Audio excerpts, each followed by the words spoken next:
శ్రీమాత్రే నమ. జయ గురు దత్తాత్రేయ నమ.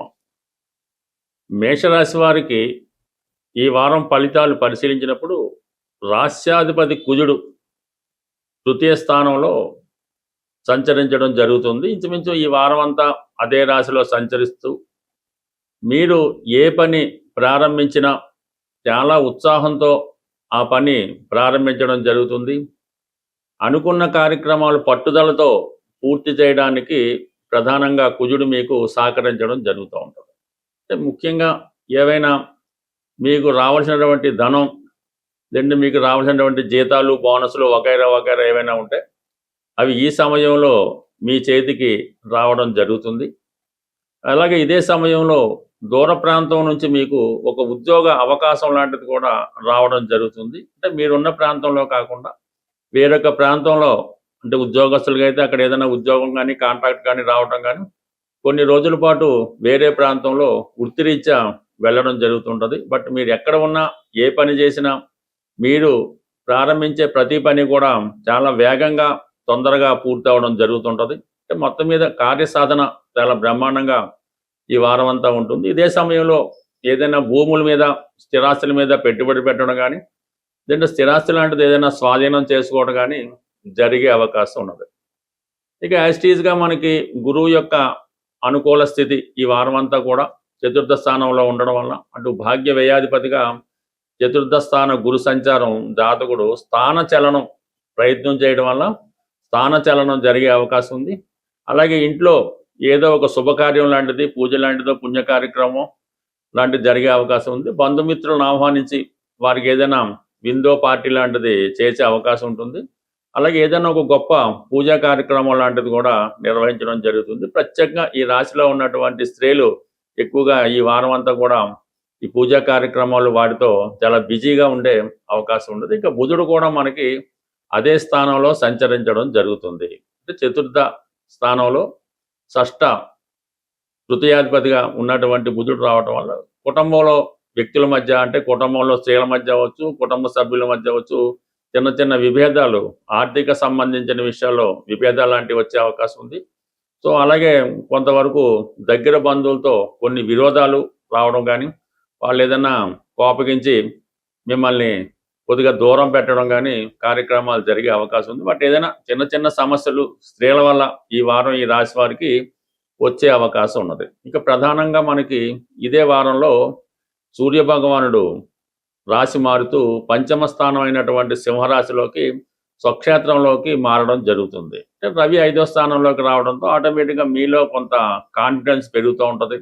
పెద్దవారితో పరిచయాలు ఏర్పడుతుంటాయి. మీరు ఏదైనా ఒక పని కోసమో, ఒక పదవి కోసమో ఒక ప్రయత్నం చేస్తున్నప్పుడు అటువంటి హోదా, అంటే గౌరవప్రదమైనటువంటి ఒక హోదా మీకు లభించే అవకాశం ఉంది. ఫర్ ది సేమ్ టైం మీరు మీ కుటుంబ విషయాల్లో, ఈ పిల్లల చదువు వాటి కోసం కొంత ఇంట్రెస్ట్ పెట్టడం, వారు కూడా మీకు అన్ని విషయాల్లో కూడా సహకరించడం జరిగే అవకాశం ఉంది. బట్ ఏదైనా పిల్లలకి ఈ సమయంలో మీ యొక్క స్థాయిని బట్టి చిన్నవాళ్ళైతే విద్యా సంబంధించిన విషయాల్లో, పెద్దవాళ్ళైతే కొంత ఉద్యోగం, వారి సంతాన విషయంలో కొంత ప్రగతి మీకు కనబడుతూ ఉంటుంది. బట్ ఏదైనా కుటుంబ విషయాల్లో, ముఖ్యంగా సంతాన విషయంలో ఒక ఇంప్రూవ్మెంట్ అన్నది మీరు ఆశించిన విధంగా రావడం జరుగుతూ ఉంటుంది. ఇక మెయిన్గా మనకి శుక్రుడు 6వ స్థాన సంచారం, ఇక ధన సప్తమాధిపతిగా శుక్రుడు 6వ స్థాన సంచారం వల్ల ఇది కొంతవరకు భార్యకి అనారోగ్య కారణాల వల్ల అయితేనే, వారికి ఏదైనా ఉద్యోగ కారణాలు అయితేనే కొంతపాటి ఇబ్బందులు, అభిప్రాయ భేదాలు వచ్చే అవకాశం ఉంది. బట్ ఏదైనా కొన్ని రోజుల పాటు ఈ భార్యాభర్తల మధ్య చిన్న విషయాన్ని కూడా పెద్ద పెద్దగా సమస్యలకు దారితీయడం, అలాగే అనారోగ్య కారణాల వల్ల ఈ సంసార జీవితానికి దూరంగా ఉండివలసి రావడం జరుగుతుంటుంది. అలాగే ధన విషయంలో కుటుంబంలో ఉన్నటువంటి ఇతర స్త్రీలతో కానీ, బంధువులతో కానీ ఆర్థిక సంబంధించిన విషయాల్లో కొంత చికాకులు, ఇబ్బందులు రావడం వచ్చే అవకాశం ఉంది. మొత్తం మీద ఈ రాశి వారు స్త్రీలతో, అది దగ్గర బంధువులైనా ఎవరైనా సరే వాళ్ళతో జాగ్రత్తగా ఉండాలి. వారితో ఎటువంటి విభేదాలు పెట్టుకోకుండా ఉంటేనే మంచిది. బట్ వ్యక్తిగతంగా మీరు స్త్రీ అయి ఉంటే కొంతవరకు మీ ఆరోగ్య విషయంలో జాగ్రత్త పడడం మంచిది.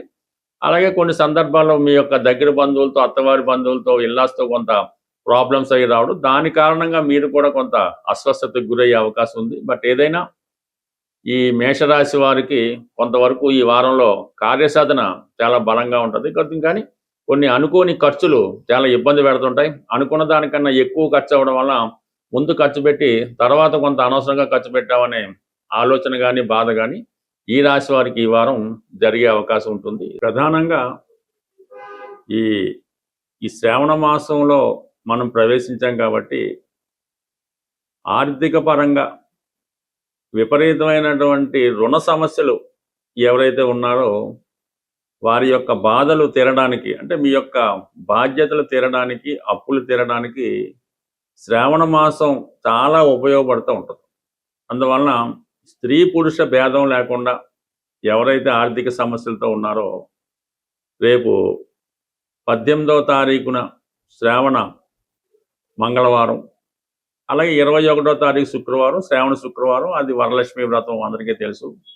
కంపల్సరీగా మీరు ఈ 2 రోజులే కాకుండా శ్రావణ మాసంలో వచ్చే ప్రతి మంగళవారం అలాగే ప్రతి శుక్రవారం విధి విధానంగా మీ ప్రాంత ఆచారాన్ని బట్టి నోము కానీ వ్రతం కానీ కనీసం దేవాలయానికి వెళ్ళి అమ్మవారిని అర్చించడం వల్ల చాలా వరకు మీకున్నటువంటి ఆర్థికపరమైన సమస్యలు ఈ శ్రావణ మాసంలో తీరిపోయే అవకాశం ఉంటుంది.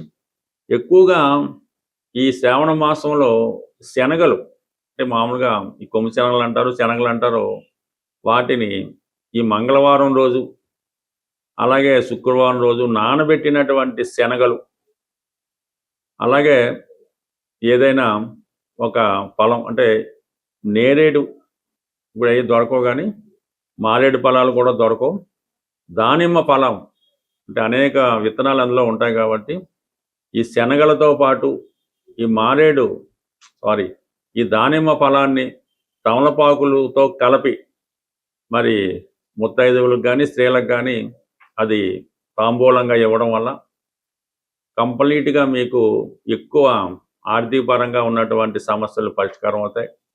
లేదు ఇవన్నీ మన వల్ల కాదనుకుంటే చక్కగా మంగళవారం కానీ శుక్రవారం కానీ ఓ పావు సేరో పావు కేజీయో శనగలు చక్కగా నానబెట్టి అది ఆవుకి నైవేద్యంగా పెట్టడం వల్ల, అంటే ఆవుకి ఆహారంగా పెట్టడం వల్ల కూడా మీకు ఈ రుణ సమస్యలు బయటపడే అవకాశం ఉంది. అలాగే ఇంకా అవకాశం బట్టి ఆంజనేయ స్వామి టెంపుల్లో ప్రతి మంగళవారం కూడా స్వామివారికి సింధూరంతో అభిషేకం చేయడం వల్ల కూడా మీకు ఆర్థిక పరంగా ఉన్నటువంటి సమస్యలు పరిష్కరిస్తాయి. అంటే ఇది శ్రావణ మాసం అన్నది లక్ష్మీ అమ్మవారికి సంబంధించినటువంటి ఇష్టమైనటువంటి మాసం. ఆ సమయంలో మీరు మరి వెంకటేశ్వర స్వామిని ఆరాధించినా, విష్ణుమూర్తిని ఆరాధించినా, విష్ణు సహస్రనామం పారాయణ చేయనా, అలాగే హనుమంతుడు అదే సంబంధించింది కాబట్టి ఏదైనా మీ యొక్క నమ్మకాన్ని బట్టి అంటే ఫలితం కూడా తొందరగా రావడం జరుగుతుంటుంది. అలాగే శ్రావణ మాసంలో కూడా మనం కార్తీక మాసంలో ఉన్నట్టే చాలా నియమంగా శుభ్రమైన వస్త్రాలు ధరించడం, అలాగే ఆహార పదార్థాలు కూడా సాత్వికమైనటువంటి ఆహారాన్ని తీసుకోవడం, కొన్ని విషయాలకి దూరంగా ఉండడం, ఇంకా ప్రధానంగా స్త్రీలని చిన్నపిల్లల్ని గౌరవించడం, తల్లిగారి ఆశీర్వాదం తీసుకోవడం, ఇవన్నీ శ్రావణ మాసంలో చేయడం వల్ల అంటే మీరు స్త్రీల నుంచి అనుకూలత పొందాలి, వారి యొక్క ఆశీర్వాదం తీసుకోవడం వల్ల కూడా ప్రతి ఒక్కరికి కూడా మంచి ఈ ధనయోగం ఏర్పడుతూ ఉంటుంది, అదృష్ట యోగం కలుగుతూ ఉంటుంది, ఆర్థిక పరంగా ఉన్నటువంటి సమస్యలు పరిష్కారం అవడం జరుగుతూ ఉంటాయి. అలాగే ఎవరైతే నిరుద్యోగులుగా ఉన్నారో వాళ్ళు కూడా ఈ సూర్య సంక్రమణం జరుగుతుంటుంది ప్రతి నెల ఒకసారి. ఇంచుమించుగా ఈ 17వ తారీఖు, ఈ ఆగస్టు 17వ తారీఖు ఇదే నెలలో రావడం జరుగుతుంది. ఆ సూర్య సంక్రమణం జరిగే రోజు కంప్లీట్గా మీరు ఉపవాసం ఉండవలసి ఉంటుంది. ఉపవాసం ఉంటూ ఆ సూర్య భగవాను ఆదిత్య ఉదయంతోనో సూర్యాష్టకంతోనో పారాయణ చేసుకుంటూ అది మీ తండ్రి గారిని కానీ గురువు గారిని కానీ వారి యొక్క ఆశీర్వాదం తీసుకోవడం వల్ల మీకు తొందరగా ప్రభుత్వ ఉద్యోగం కానీ ప్రైవేట్ ఉద్యోగం కానీ వచ్చే అవకాశం ఉంది. ఇది ఒక నెలతో సరిపోదు. ప్రతి సూర్య సంక్రమణం రోజు విధి విధానంగా మీరు మీ ఆచార ప్రకారం పెద్దలు చెప్పిన దాని ప్రకారం సూర్య భగవాన్ని ఆరాధించడం వల్ల కంప్లీట్గా మీకు అటు అనారోగ్య సమస్యల నుంచి బయటపడతారు, నిరుద్యోగ సమస్య నుంచి బయటపడతారు, మంచి సంస్కారం, మంచి ఆరోగ్యం, మంచి యశస్సు మీకు రావడం లభిస్తుంది. స్వస్తి.